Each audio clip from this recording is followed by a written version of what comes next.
Prime Minister Mark Carney today explaining why he's pausing the electric vehicle mandate while saying that it won't come into effect in 2026. Now, he says it gives manufacturers flexibility. Why they might want that flexibility? We'll take a look at these stats. EV sales are down 23% in the first quarter of this year compared to the year before. Right now, the makeup is just 9% of total vehicle sales. That's before today's announcement. The sales target was 20% next year of all new vehicle sales, and I should say all vehicle sales by 2035 would have to be zero emission. That's the full mandate, and that has not been scrapped just yet, but the government has launched a 60-day review on it. So what will this mean for Canada's auto sector? Joining me now are Brian Kingston. He is the president and CEO of the Canadian Vehicle Manufacturers Association, and Flavio Volpe. He is the president of the Automotive Parts Manufacturers Association. Gentlemen, thank you both for being here. I appreciate this. Brian, I'm going to start with you on this one. This is a pause. You have asked for a full scrapping of the EV mandate. So what are you going to be lobbying for in these next 60 days? Well, this regulation has to be fully repealed. It's just simply not realistic. The targets can't be achieved. And while the pause is helpful, we are currently sitting at 9.7% for 2025. Getting to 20% in 2026 would require a doubling of sales. That is just not going to happen. And then the targets become even more unrealistic as you look out to 2030 and 2035. The industry is under huge pressure right now because of tariffs. We must get rid of this and allow our industry to succeed. And on that, given the changes, Flavio, automakers had tried to hit these goals, but how much would it cost or affect the industry to shift gears now because there's this pause? And if they did scrap it, as Brian wants to, because there's a lot of the industry that has been pointed towards EVs and trying to make sure that they are going all in on it under the previous Trudeau administration, or Trudeau government, I should say. Is this going to affect the industry if we do scrap it and try and go back to conventional cars that are not fully EV?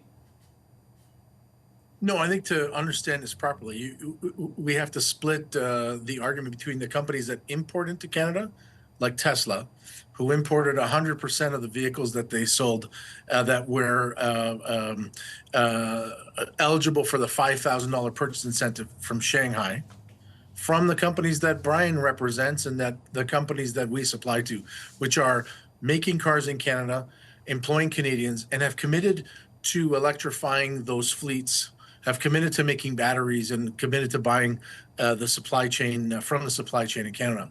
What this pause does is allow them some time.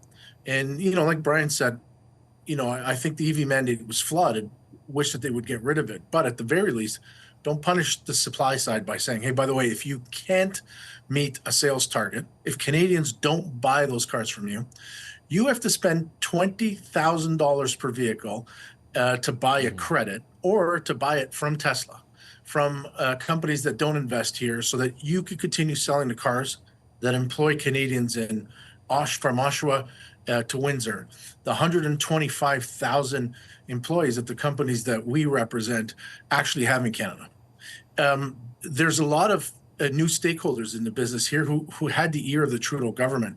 I call them EV enthusiasts. I love EVs. We built one, all Canadian, called Project Arrow. But we're not prepared to give away the market to the Chinese, for example, who have no Canadian content and no intention of it, just so we could say we drive an EV. I'd rather that we take the time to make sure that the investments this government made and the companies made bear fruit. Now, Flavia, you had mentioned at the press conference, or after the press conference, I should say, that you were saying that we should really go ahead and look at Canadian car makers and saying that they should start making the cars that Canadians are buying right now, the ones that they want. The numbers that I'm seeing from Stats Canada right now show that there are 26.3 million motor vehicles registered in Canada. Do you think that's big enough of a market to support Canadian manufacturers? Well, the number that we use is 2 million vehicles a year. So Canadians buy more vehicles than Canadians make. So we have a very strong pull market.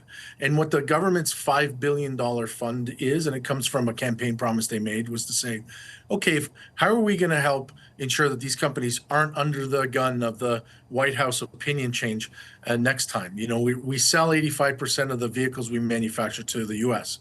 What we said was, let's challenge companies like the one that makes cars in Oakville, Ontario, who's going to make pickup trucks for sale to the US, to say, do you have a platform that Canadians buy, you know, 100,000 of one or 150,000 one? And can we get together and help you retool to make the product that Canadians buy, so that we're less vulnerable to the shocks that the White House wants to introduce?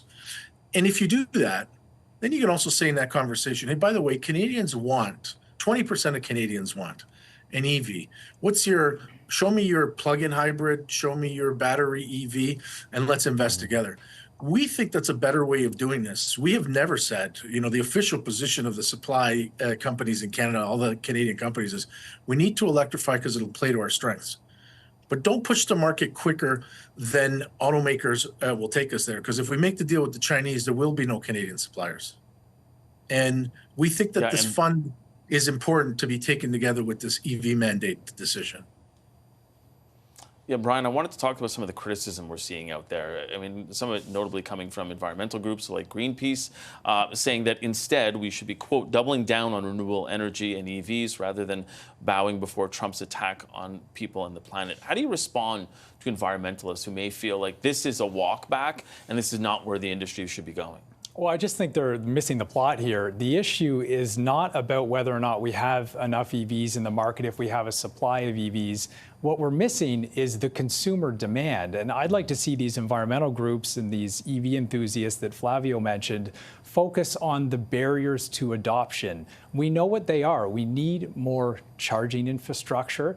Right now, we should have 100,000 public chargers in Canada. This is according to the federal government. There's 36,000. That is a massive gap. So we have to help Canadians make the transition, and you will see more people switching.